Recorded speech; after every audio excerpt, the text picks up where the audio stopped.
ओढ़ी के चादरा मचई ह खूबे गदरा आवहे बोल मुआ अब छोड़े के बहारा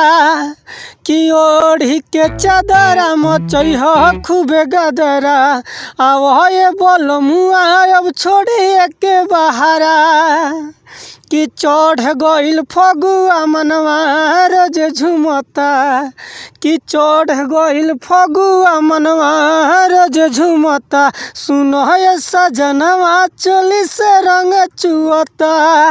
कि झूला से खुला बाजो बनवा दुनु घूमता कि झूला से खुला बाजो बनवा दुनु घूमता कि सुनो ये सजनवा चोली से रंग चुअता चोली से रंग चुअता। भैया लगे भौजी जब बैठली हो हंस के अभी तोहरे भीतर रह गईनी बरस के हो भैया लगे भौजी जब बैठली हो हंस के हो भीतर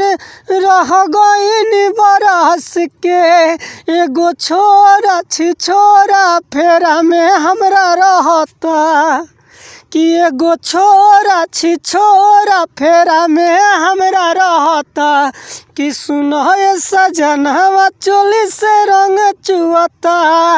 कि झूला से खुला बाजो बनवा दुनु घूमता कि सुनो ये सजनवा चोली से रंग चुअता। ओढ़ी के चादरा मचई ह खूबे गदरा आवहे बोल मुआ छोड़े के बहारा हो ओढ़ी के चादरा मचई ह खूबे गदरा आवहे बोल मुआ छोड़े के बहारा कि चढ़ गइल फगुआ मनवा रोज झुमता